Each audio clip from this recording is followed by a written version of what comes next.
அனைவருக்கும் வணக்கம். இந்த வீடியோவில் எதை பற்றி பார்க்க போகிறோம் அப்படின்னா, ஐடிஎஃப்சி ஃபர்ஸ்ட் பேங்க் மொபைல் பேங்கோட யூசர் நேம் மறந்துடுச்சு அப்படின்னா அதை எப்படி ஈஸியாக கண்டுபிடிக்கிறது அப்படிங்கிறத பற்றி தான் இந்த வீடியோவில் பார்க்க போகிறோம். ஐடிஎஃப்சி பேங்கோட மொபைல் பேங்கிங் அப்ளிகேஷன் ஓப்பன் பண்ணிக்கோங்க. அதில் ரைட் சைடில் மேலே பார்த்தீங்கன்னா 3 டாட்டில் ஒரு ஐக்கான் இருக்கும், அதை கிளிக் பண்ணிக்கோங்க. நெக்ஸ்ட் பேஜ் ஓப்பன் ஆகும். இதில் முன்னாடியே பார்த்தீங்கன்னா கெட் யூசர் நேம் அப்படின்னு ஒரு ஆப்ஷன் இருக்குது, அதை கிளிக் பண்ணிக்கோங்க. நெக்ஸ்ட் பேஜ் ஓப்பன் ஆகும். இதில் பார்த்தீங்கன்னா சில ஆப்ஷன்ஸ் இருக்கும்.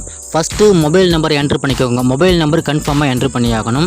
அதாவது நீங்கள் ரிஜிஸ்டர் பண்ணியிருக்க மொபைல் நம்பர். அதுக்கு கீழே 3 ஆப்ஷன் இருக்குது, customer ID, debit card number and account number. So இதில் ஏதாவது ஒரு நம்பர் உங்ககிட்ட இருந்தால் போதும், அதை நீங்கள் என்ட்ரு பண்ணிக்கோங்க. மொபைல் நம்பர் கண்டிப்பாக என்ட்ரு பண்ணணும். அடுத்து இருக்க 3 ஆப்ஷனில் ஏதாவது ஒன்று கண்டிப்பாக என்ட்ரு பண்ணிக்கோங்க.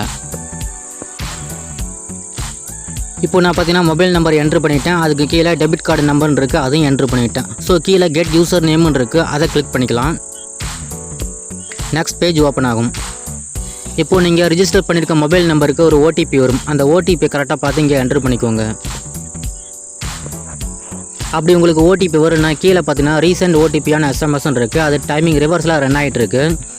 அது முடிஞ்ச உடனே அந்த கிளிக் பண்ணுற ஆப்ஷன் வரும். ஸோ அதை கிளிக் பண்ணிங்கன்னா உங்களுக்கான ஓடிபி திரும்ப வரும். இப்போ எனக்கு ஓடிபி வந்துருச்சு, அதை நான் கரெக்டாக என்ட்ரு பண்ணிக்கிறேன்.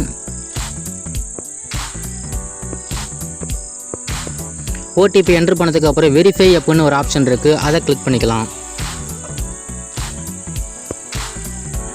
அடுத்த பேஜ் ஓப்பன் ஆகும். இதில் பார்த்தீங்கன்னா user name sent to your registered mobile phone அப்படின்னு இருக்குது. அதாவது நீங்கள் ரிஜிஸ்டர் பண்ணியிருக்க மொபைல் நம்பருக்கு இந்த யூசர் நேம் ஐடி போயிடும். அதை நீங்கள் பார்த்து யூஸ் பண்ணிக்கலாம். அதுக்கப்புறம் பார்த்தீங்கன்னா கீழே 2 ஆப்ஷன் இருக்குது. உங்களுக்கு பாஸ்வேர்டு தெரிஞ்சுது அப்படின்னா நோ ஐ ரிமெம்பர் மை பாஸ்வேர்டுன்னு கொடுத்துக்கோங்க.